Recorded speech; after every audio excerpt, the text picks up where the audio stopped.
বাছাই করা গল্পের মধ্যে আজকের গল্প হলো মশারি। বিমল করে শ্রী স্টোরি টেলিংয়ে। আমি হলাম শ্রী। ঝঙ্কার ঠিক মতন ওঠে না, ভুল ঘাটে আঙুল পড়েই সুরটা কেটে যায়। মনির তাকিয়ে থাকে। ওরা আসছে, ওরা দুজন, একটি ছেলে আর একটি মেয়ে, কনক আর তরু। বেল ফুলের ঝাড়ের পাশ দিয়ে আস্তে আস্তে কনক প্রথমেই থামে, তারপর তরু। চাঁদ মরা আলোয় দুটি মুখ অস্পষ্টভাবে দেখা যাচ্ছে, দুটি দেহ। একটি নইয়ে পড়েছে বেল ফুলের ঝাড়ে, আর একটি ছবির মতন দাঁড়িয়ে থাকে। কনক কটি বেল ফুল তুলেছে মাসিমণি বুঝতেই পারেন। অস্পষ্ট আলোতে অনুমান করতে পারেন একটি হাতে আর একটি হাতের মুঠোয় ফুলগুলি গুজে দিচ্ছে তরুর খোপায় হাত দিয়ে কনককে। দুটি ফুল হয়তো আলতো করে চুলে সাজিয়ে দিল। মাসিমণি দেখতে পান না, তবে অনুমান করতে পারে। স্নাল জ্যোৎস্নায় একটি মুখ পুরো ঠোঁটে গায়ে হাসি খেলছে, আর একটি মুখ দুগালে নরম আঁচের ছোঁয়া। দুটি দেহের স্বতন্ত্র হৃৎপিণ্ড দুটি সমতলে কাঁপছে হয়তো খুশিতে। দুটি বুক রাত পাখির মতন আকাশের তলায় পাখা মেলে বোধ হচ্ছে। তবু হয়তো সেই ভীরু লজ্জার কৃত্রিম ভঙ্গিমা আছে। আর চোখে মাসিমণিকে দেখে তরু বোধ হয় বলেছে, আহ কি করো। মাসিমণি দেখতে পাচ্ছে যে, দেখুক। জবাব দিচ্ছে কনক হাসির ঠোঁটে। অন্যায় কাজ তো কিছু করিনি, বইয়ের খোঁপায় দুটো ফুল গুজে দিচ্ছি। মুখে আঁচল চাপা দিয়ে তরু হাসলেও হাসতে পারত। মুখের আঁচল চাপা দিয়ে না হয় হাসুক, তবু তরু নিশ্চয় দুটি গালে নরম আঁচকে আরো উষ্ণ করে দিয়ে বলছে, বউ নয় আরো কিছু। আগে বউ হই, তারপর বলো। পা চালিয়ে দিয়েছে দুজনে। কনক বলছে, বউ হতে আর কি বাকি আছে, আর তো কটা দিন। মাসিমণিকে মুখ ফুটে আজও কথা জানিয়ে দিয়ে কাল কলকাতায় পালাবো, তারপর আবার একেবারে সেই দিনটাতে। সিমেন্টের বাঁধানো বেদির কাছে এসে ওরা দাঁড়ালো। মাসিমণি সুন্দর করে হেসে বলল, বস। ওর বেদির ওপর উঠে বসেছে। তরু নিচু মুখ, শতরঞ্জি নকশা আঙুলে ঘষছে। কনকের সহজ কথা মাসিমণি যা ভালো করে জানে, সেই সোজা সরল সুন্দর কথাটা আর সবলীলা করে বলার মতন কথা খুঁজছে। কথার মধ্যে একটু যেন অষ্টরম্যও থাকে না, শুনতে যেন কানে খারাপ না লাগে, অথচ নতুন লাগবে। একটি গম্ভীরত্ব থাকবে কথায়, স্বল্প হবে সম্বাদ। এই কটি কথা গোছানোর চেষ্টা কনকের তন্ময়। মাসিমণি আকাশের দিকে চোখ নিয়ে অপেক্ষা করছে।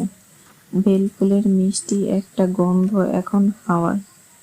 তরুর দুটো কালো চোখের পলকের জন্য খোঁপায় কালো দুটি সাদা কুড়ি কেঁপে গেলেও একটু। মাসিমণি, কনক ডাকে। মনে হলো এই ডাক যেন আধ ঘুমন্ত কাউকে ডেকে তোলার মতো। মাসিমণি হাসি মুখে মুখ ফেরালো। তুমি কি কোনো দিন টিন দেখে রেখেছ? কনক আশ্চর্য ভাবে আপনি সম্বন্ধটা এড়িয়ে গেলেন। অভ্যাসে সে মিষ্টি করে সব কথাটাই বলে দিল। বলাই যায় না। মাসিমণি শান্ত ছোট্ট জবাব। তবে আগামী 16ই ভালো। তরুকে নিয়ে তুমি কলকাতায় আসবে, ব্যবস্থা করে রাখবো সবই আমি। মিনিট 10 কষ্ট সইতে হবে তোমাকে। একটা সই দিও তোমরা, আর আশীর্বাদ। কনক একটু হাসলো। তরু আরো একবার চোখ তুলল, মুখ নামালো। মাসিমণি কনককে দেখে কয়েক মুহূর্ত, তারপর আবার একটি আন্ত মুখে কপালে ছোঁয়া সাদা সিথিটা লক্ষ্য করলেন চাঁদের স্নানের আলোতে। তরু সিঁদুর রাঙানো সিথি তিনি দেখেছেন এক সময়, হয়তো তাই। তোমরা কি সব ঠিক করে ফেলেছ? মাসিমণি প্রশ্ন করলেন। কনক মাথা নাড়ল। তরু আরো একটু মাথা নাড়ালো। বেশ তো, তবে তাই হবে। মাসিমণি আস্তে আস্তে বললেন, থেমে থেমে, তোমার বাড়িতে তরুকে খুশি মনে মেনে নেবে তো?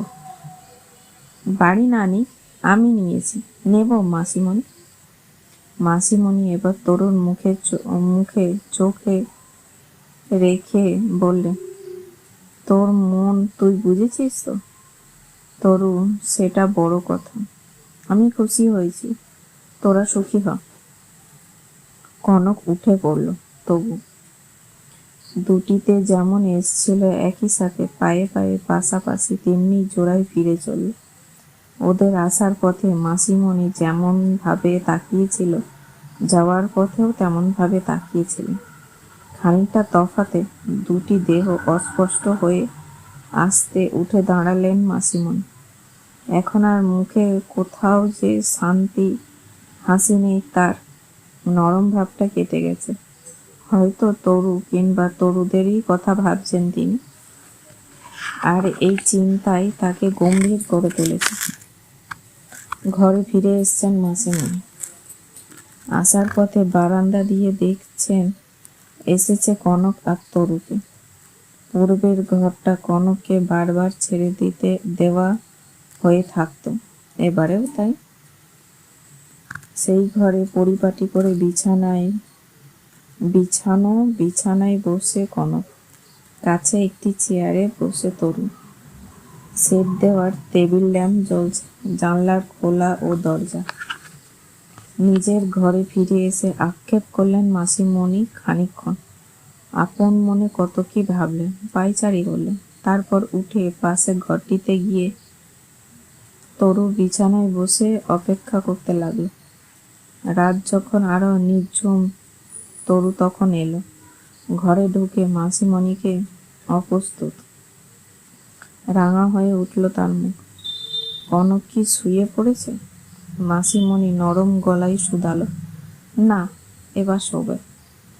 তবে আয়, একটা মশারি টাঙিয়ে দিই, আয় ওর বিছানায়, না হলে ঘুমাতে পারবে না সারা রাত। মাসিমণির সঙ্গে পাশে ঘরে যেতে যেতে তরু লজ্জিত হল। ছি ছি, কি আক্কেল তার! এতক্ষণ বসে গল্প করলই শুধু, কাজের কথা মানে তার মনে নেই। নিজের ঘরে এসে এ বাক্স ও বাক্স নিজে চাপানো। একটি বাক্স থেকে মশারি বের করতে করতে মাসিমণি হেসে বললেন, বিয়ের পর তোরা যখন এই বাড়িতে আসবি, তখন আমায় কত দিকে যে লক্ষ্য রাখতে হবে, হাই রে তোর! তাই ভাবছি, এখন যে তোর হবি মেয়ে জামাই, ত্রুটি ঘটলে কি আর রক্ষে আছে? তরু এবার না হেসে পারল না, বলল, তা তো দেখেছি মাসিমণি। রাত দুপুর যেভাবে মশারি হাতড়াতে শুরু করেছ, মশারি নিয়ে ততক্ষণে উঠে দাঁড়িয়েছেন মাসিমণি। নিজেই সেই মশারিটা এক মুহূর্ত লক্ষ্য করে তরুর দিকে এগিয়ে দিতে বলল হাসি মুখে, বলতো মশারিটা কার? হাত বাড়িয়ে মশারিটা নিয়েছে তরু। অল্পক্ষণ চোখে রাখতে চিনতে পারল এই মশারিটা। মুহূর্তে মুখটা তার যেন কেমন ফ্যাকাশে হয়ে গেল। মাসিমণি লক্ষ্য করলেন সবই। এবার গলা আরো সহজ হাসি তুলে বললেন, যা টাঙিয়ে দিয়ে ওখান থেকে একটু ফিতে বা পাড় ছেড়ে নিয়ে যা, নয়তো মশারি টাঙাতে পারবি না। কনক খাটের মশারি টাঙানো ফ্রেম এবার বাকু খুঁজে পেতে সরিয়ে নিতে হবে। তরু তবু দাঁড়িয়ে। মাসিমণি আবার বললেন, দাঁড়িয়ে রইলি যে, আর কত রাত করবি? শিগগিরই টাঙিয়ে দিয়ে। তরু চলে গেল। এত আস্তে যা দেখে মাসিমণির ঠোঁট কোণে দাঁত ফুটে হাসল। তরুর খোলা জানলা দিয়ে ডাকলো, ঘুমিয়ে পড়েছ? বিছানার ওপর উঠে বসলো কনক। সবে সিগারেটটা শেষ করেছে, শুয়েছে। কি ঘুম! অতি অল্পেই আসবে আজ তার। কি ব্যাপার? দরজাটা খোলাই তো। কনক দরজা খুলল। মশারিটা নামিয়ে রাখলো তরু বিছানা। ঘরের এদিক ওদিক তাকালে, মশারি টাঙাবে। তরু মাথা নাড়ল। কি দরকার ছিল রাত দুপুরে এই হাঙ্গামা? একটি রাত এমনিতেই কাটিয়ে দিতে পারতাম। মাসিমণি বলেছেন। তরু মশারিটা একটি খুঁট তুলে নিল। কনক অন্য খুঁট তুলে মশারি টাঙিয়েতে সাহায্য করল। 3 দিকে দেওয়ালে মশারি ফিতে বাঁধা খুঁট নাগাল পেরে কি আনলাম। একটা খুঁট অসহায় হয়ে ঝুলতে লাগলো। তবু একটুক্ষণে তাকিয়ে সে অসহায় খুঁটের সঙ্গে ফিতে বেঁধে খোলা জানালার গারদের ওপরের দিকে বেঁধে দিল। চমকালো। কনক ফাজলামি হাসি হাসি। তুমি দেখেছ গৃহকর্মের নিপুণা? তরু হাসল না। বরং কনক এই কথাটা তার কানে ভালোই শোনাচ্ছিল না। ঘরের অল্প আলোতে তরুর মুখে রেখাগুলো খুব ভালো করে দেখাচ্ছিল না। তবু কনক বুঝতে পারল। বলে, অত গম্ভীর কেন? কই না তো। তাই তো দেখছি। কি জানি। রাত অনেক হলো, শুয়ে পড়ো। আমার মাথাটা কেমন যেন ধরেছে, শুয়ে পড়ি গে। তরু চলে গেল। দরজা বন্ধ করে আলোটা নিভিয়ে দিল কনক। চাঁদের আলোটা এবার যেন জোর। কনক এসে মশারির মধ্যে ঢুকল। কখন রাত কত কে জানে। নিঃশ্বাস টানতে কষ্ট হচ্ছিল কনকের। কাশি উঠেছিল। ঘুম ভেঙে গেল। চোখের পাতা খুলতেই উজ্জ্বল একটা আভা দেখতে পেল, আগুন। মুহূর্তে মশারির বাইরে বেরিয়ে এলো কনক। খোলা জানলার পাশ থেকে কে যেন সরে গেল। জানলার গরদে বাঁধা মশারির ফিতেটা কেটে গেছে। আর তার আগায় বয়ে বয়ে ফুরফুর হাওয়া, একটা ঝলক আগুন দাউ দাউ করে জ্বলে উঠেছে। মশারি চালে এসে পৌঁছেছে। ধোঁয়া আর কাপড়ের গন্ধ। আগুনটা নিভে আসতেই হতো, কারণ চালের কাছে পৌঁছাতে পৌঁছাতে তার শিখার আস্ফালন কমে এসেছিল। তবু কনক তাড়াতাড়ি মশারির ফুটে বাঁধনগুলো খুলল। আগুনটা নিভিয়ে দিল। দরজা খুলে বাইরে বারান্দায় এসে দাঁড়ালো। এক প্রান্ত থেকে হেঁটে আর এক প্রান্ত পর্যন্ত গেল। আবার ফিরে এলো। মাসিমণি ঘরের দরজা বন্ধ। তরুও ঘরে। সব অন্ধকার। কোথাও কোনো শব্দ নেই। শুধু সামনে অশোক পাতায় হাওয়ায় লেগে একটা পাতা পর পর একটা শব্দ উঠেছে। কি আশ্চর্য! মশারিতে আগুনটা লাগালো কে? কে আগুনটা ধরালো? কে সরে গেল জানলা দিয়ে? কে কে কেন আগুনটা ধরালো মশারিতে? কনক যাতে শুয়েছিল সেই মশারির তলায়। আগুনটা যদি তেমনি ভাবে লেগে যেত, তাহলে সহজে ঘুম না ভাঙতো কনকের। তবে কনকের বুক ধক ধক করে এখন। তবে একটি টেবিল ল্যাম্পের শিখা থেকে এমন কাণ্ড। তাই বা কি করে হবে? সবার আগে কনক নিজের হাতে বাতিটা নিভিয়ে দিয়েছে। ঘুম আর এলো না কনকে। শত চিন্তার জালে আচ্ছন্ন চুপচাপ সে বসে থাকলো। ভোর হলো। মাথা ভার হয়ে গেছে কনকের। দুটি চোখ জ্বলছে ভোরের আলোয়। সদ্বিদ ফিরল। মনে হলো সারা রাত্রির ভোরে একটা দুঃস্বপ্ন দেখেছে সে। ভয় পেয়েছে কনক সে স্বপ্ন দেখে। বিচলিত হয়েছে, এমনকি বিভ্রান্ত। কিন্তু একটু পরিষ্কার আলোয় তা দেখা দরকার। একটু হাওয়ায় দরকার বাইরে। উঠে পড়ল কনক। বারান্দা দিয়ে নেবে সোজা বাগানে এসে দাঁড়ালো। সব তেমনিই আছে। সেই বেল, ঝাড়, বেদি, শিউলি গাছ। ভোরের স্বচ্ছ আলোয় বাগানটা এখন স্পষ্ট দেখা যাচ্ছে। ফুরফুরে মিষ্টি বাতাস বইছে ভোরেতে। ঘুমে জাগা পাখিদের ঠোঁটে কাকলি। ভালোই লাগছে কনকে। আস্তে আস্তে বাগানের মধ্যে হাঁটতে লাগলো কনক। বুক ভরে নিঃশ্বাস নিতে লাগলো। মাসিমণি সাজিয়ে হাতে পুজোর ফুল তুলে তুলে নিয়ে এসছে। কনক এগিয়ে গেল।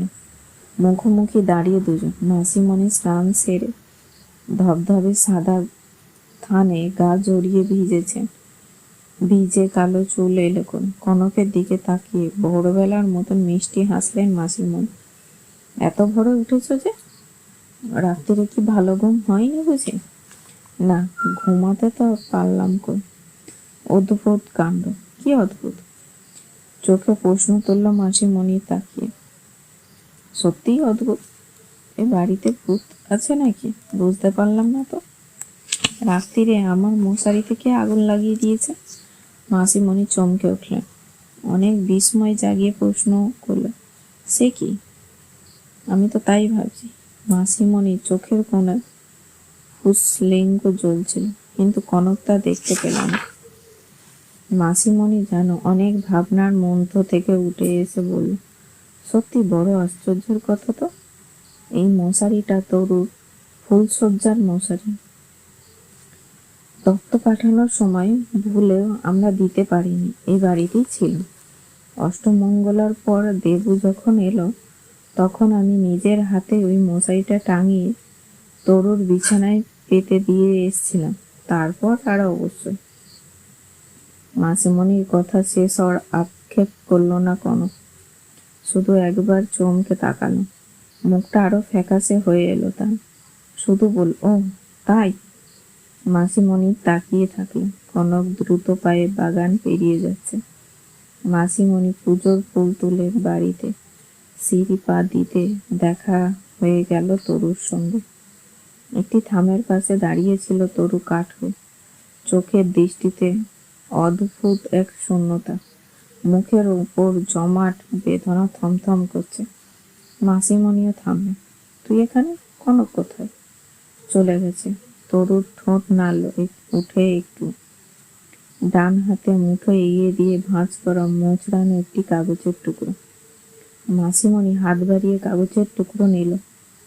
পেন্সিলের লেখা দুটি কি তিনটি ছোট্ট পড়লেন। মাসিমণি আধফোঁটা শব্দ করে করে তরু, সময় থাকতে সতর্ক হলাম। তোমরা যে কি ভাবো কি বলবো তা আমি বুঝতে পারছি না।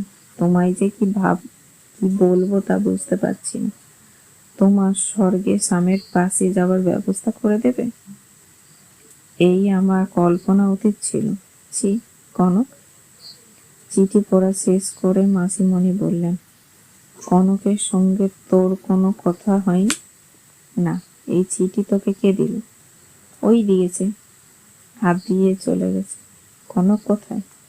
মাসিমণি ফুলের সাজি নামিয়ে তরুর কাছে টেনে নিয়ে বলল, বুকে বুকে স্পর্শ দিয়ে তার সমবেদনা জানালো। বলল, এই ভালো, তুই তোর মন বুঝলি তাহলে এতদিনে। তরুকে আর একবার ঈষৎ বুকের ওপর চাপিয়ে দিয়ে মাসিমণি আলিঙ্গনে শিথিল করল। সাজি তুলে নিল আবার। কনকের চিঠিটা কিন্তু তার হাতেই থাকলো। অত্যন্ত সযত্ন ভঙ্গিতে একটার পর একটা সিঁড়ি ভেঙে উপরে উঠতে লাগলো। মাসিমণিকে তাকিয়ে তাকিয়ে দেখছিল তরু। অবাধ্য মন হচ্ছে সবকিছুই সমস্ত। তরু ইচ্ছে হলো মুখ ফুটে বলে, আমার মন আমি বুঝেছি বলেই তো তোমাকে মনে করিয়ে দেওয়ার পুরনো স্মৃতি আমি নষ্ট করতে চেয়েছিলাম মাসিমণি, কিন্তু এ কি হলো? তোমরা যে আমায় সবাই ভুল বুঝলে। তরু কিন্তু একটাও শব্দ করতে পারিনি। ঠোঁট নাড়ছে, কি নড়েনি। বুকের থেকে কান্নার ঢেউগুলো ফুলে ফুলে গলার কাছে আছড়ে এসে পড়ছে। মাসিমণি ঠাকুর ঘরে স্বামীর ফটোর তলায় কটি ফুল দিয়ে গলবস্ত হয়েছে। চোখের পাতা বোঝে। মৃত স্বামীকে মনে করবার চেষ্টা করছেন মাসিমণি, আর ভাবছেন এই বৈধব কি সুন্দর। এই সূচি কি স্নিগ্ধ! চোখ খুললেই তো স্বামীকেই দেখতে পাবেন তিনি, তার স্বামীকে। কিন্তু মাসিমণি চোখ খুলছে না, কারণ বদ্ধ নয়নের সামনে অন্য একটি মুখ অস্পষ্ট রেখায় আঁকার ছবির মতন ভাসছে। সেই মুখ আজ সকালের বাগানে তিনি দেখেছেন। চোখ বন্ধ থাকলে মাসিমণির ঠোঁটে এক আশ্চর্য হাসি ফুটে উঠেছে, খুব খুশি হওয়ায় এক কৃতার্থ হাসি। অনেক কৃত্রিম, তারপর আনন্দ পাওয়া গেছে।